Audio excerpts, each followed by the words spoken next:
Welcome all. We have already started our ninth lesson, that is heat. We have studied about transfer of heat. In that transfer of heat, there were three concepts. We have studied already two. One was conduction of heat and another was convection of heat. Conduction of heat means I have told you, from an hot end, when the heat is getting traveled to the cold end, it is said to be as conduction. The transfer of heat from one end to another end is called as conduction. You can see this example clearly in the the metals. Okay, and convection means what? Convection is the transfer of heat through the help of water currents which go upward direction, which go from downwards to upward direction. They are this particular convection is performed in a liquid state. So convection can be clearly identified in a liquid state, and for this transfer of it the medium is totally necessary. So we are going to see the next part, that is the radiation of it. What is meant by radiation of it? So here are a few examples given to you. Here is one experiment given to you. What they have told in this experiment, we will see. The apparatus required over here are the test tube, the piece of ice, wire gauze, a burner and the candle. Here the names are also given to you. Okay, the wire gauze, they have bent it and they have capped, means they have wrapped the ice cube in that wire gauze. They have bent it totally and they have capped in that particular test test tube. Okay, they have hold the test tube. Why? Because it will become hot, so that's why they have used the test tube holder. They have burned the burner also. So what is the procedure? We will see. Take some water in the test tube, wrap a piece of ice in a wire gauze and drop it in a test tube. It will sink to the bottom. Sink means what? It is going to go down in near the bottom. Now using the test tube holder, hold the test tube at a slant as shown in the figure. They have told you to hold the test tubes in a slanting way. It can be clearly seen, inclined way.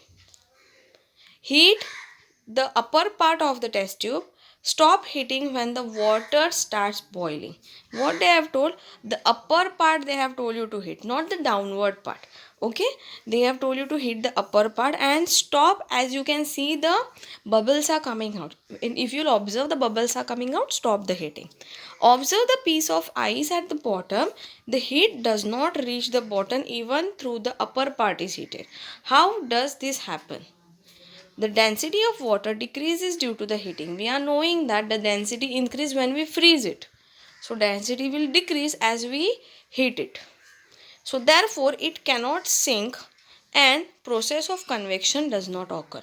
So one thing you have understood, that convection process always go from downwards to upwards. It will never come from upwards to downwards. So this was one small example to tell you how the water currents are going, how they are going, in which direction they are going.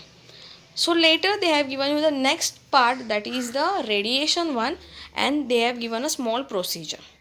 Light a candle and stand it upright.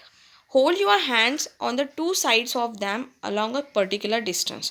Bring them closer, what you will feel. Basically, when you are burning the bonfire, when you are in the winter season, you can feel the heat. You are not supposed to go more clear to that fire. You are staying little away, but then also you can feel the heat. You can feel that warmth. So what actually happened? Same is going on in particularly earth and sun. Sun is very far from us, but still we can feel that warmth. Still we can feel that heat to us. The sun is millions of kilometers away from us. There is no air between the sun and the earth. And the earth's atmosphere is only the thin layer of air which is close to earth. Now you will be thinking that this total space, the space between earth and the sun is completely filled by air. No. Air is only present near the surface of earth. After that after exosphere there is no air. So there is no medium between earth and sun. Still the heat reaches to us. This heat is transferred in absence of any medium, and the transfer of heat which is taking place with the absence of a medium, there is no medium required. Without a medium, medium means what? It can be liquid, it can be solid, it can be gas. So without this medium, if the heat is getting transferred, you can say it is a radiation. So heat reaches in the above example clearly to us. So it is also main type or main example of radiation. Now the wonders of science. Basically you have seen these infrared cameras also. These infrared cameras are using the technology related or the science behind radiation, and it is clearly used to find out if anyone is walking during the night time, to see, to keep watch on the robbers. To use this particular camera is used by the soldiers near the borders to stay safe, to be safe, to protect themselves. So this camera has been developed by which uses the radiations to make the surrounding visible. Using this camera, it is possible to capture the images and to keep the watch on the movements of the enemy during the night time. When heat rays fall on an object, the part of the heat is absorbed by the object. The part is reflected. So the part of it is reflected. So what they are telling you is, when this heat or when these rays are falling on that object which is there, it is absorbing that heat and part of it is getting reflected. And the ability of a substance to absorb the heat radiations depend upon its color and also its intrinsic property. Intrinsic means what? Basic properties. So it, the ability means what? The capacity of that particular substance to absorb that heat radiation is depending upon its color. So what color clothes it is wearing, it totally depends upon it. So we are knowing one thing, that black color is absorbing the maximum heat, whereas white is contrary to it. White does not absorb that much heat. So in Rajasthan, if you see, the houses are painted white. Why they are painted white? Because Rajasthan is a place where there is extreme heat. Almost there is a sand, and there is totally, it is covered by desert. There is loss of water content is less, and to again prevent the water heat loss from the body, they are painted white in color. So we'll see the next part of it. Okay, the good and bad conductors of it. Metals are good conductors of it, whereas wood is bad conductors of it.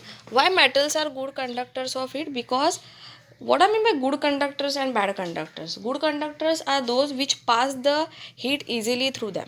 Metals are passing the heat easily through it, that's why they are said to be as good conductor. Whereas wood is not passing out the heat through it, it is said to be as bad conductor. You can clearly see the example of wood.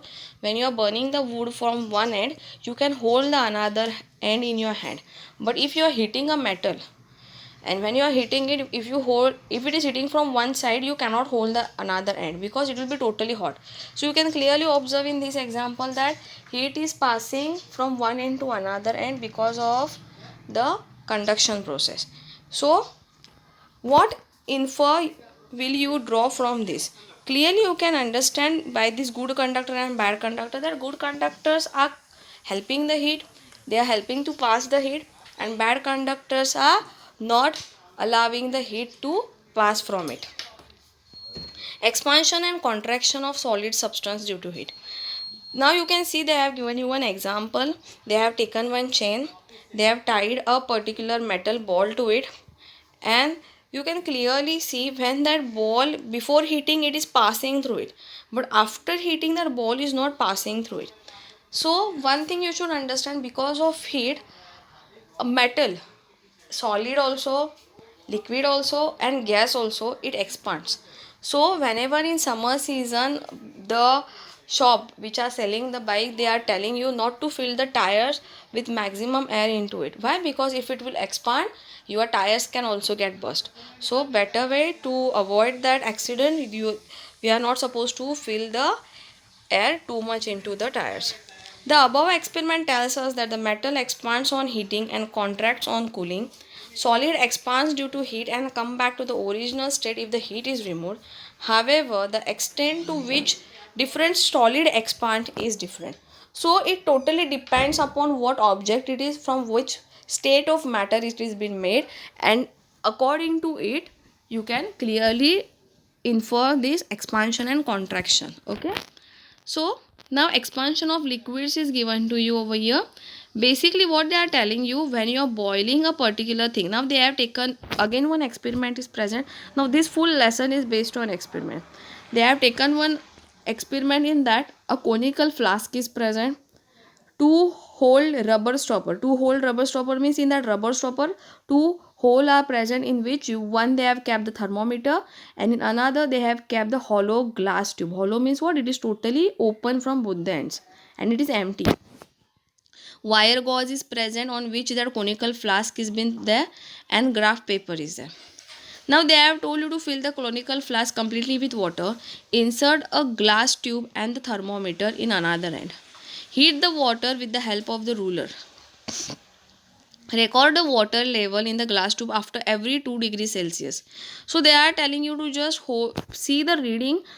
After 2 degrees Celsius, when the thermometer mercury level rises, equally you can see the water level also rises. When a liquid is heated, the distance between the particles also increase, and that's why the volume also increases. This is called as the expansion of the liquids. And when the temperature falls down, it automatically starts contracting. Now, why mercury is used in the thermometer? Mercury is having some intrinsic properties, and that is why, because of its properties, it is been used in the thermometers. Now, there is one scientist, Sir James Dever. He is a Scottish scientist. He was the first one to make the thermos flask. Thermos flask means whatever we are using to keep our tea hot. Your thermos is said to be as thermos flask. It is also called to be as Devar flask because of his surname. Even today, Devar flask is used for keeping the things hot or cold. Now, what is the working and how it is been worked? You might have seen the thermos flask used for keeping tea, coffee, milk hot and sharbat cold for a longer period of time. Basically, what is the property, how that structure is been made? He was the one who is behind this science. This is a double walled flask. It contains two glass tubes, one inside the other, with the gap between them sealed. You can clearly see over here, there it is a two-way, like two jars are present, and there is a small space between it. And what actually happens, that we will see over here. The surface of the both the tubes are made with a shiny silver coating. Both the surfaces of this thermos flask are made by silver coating. You can clearly see when you open the thermos. The air between the two tubes is removed to create a vacuum. Now, vacuum, you have heard this word in 6th standard. Vacuum is the place where air is partially removed. Means they are not keeping out the air inside. Why? Because air is helping in passing on the heat and removing of the heat. And if the air went inside, it can cool down that particular hot object. And that is why air is been totally removed with the help of to create a vacuum. Now, how the function is been present, how it is working. When a hot substance is placed in a thermos flask, the heat going out is again reflected back because of that silver coating. Hence, heat is not radiated. Heat is not getting transferred from one end to the another end.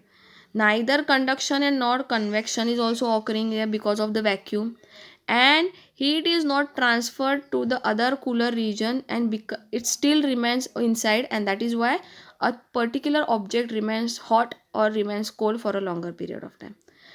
After some time, if we open it, a sort of air is getting added into it. When we are opening it, the lid is open, and that's why air is getting transferred inside. And later, by opening again and again, you can see that this particular flask, later the object inside, or later the thing which is kept inside is getting cooler after 2 or 3 hours. So same way they have asked you what is meant by thermoware. Thermoware means nothing but the one which is used for keeping chapatis or your vegetable or your tiffin, whatever you are going to eat during your lunch time, it is keeping it hot for longer period of time. That is called to be as thermoware. So the question answers based on this I will give you soon. Thank you.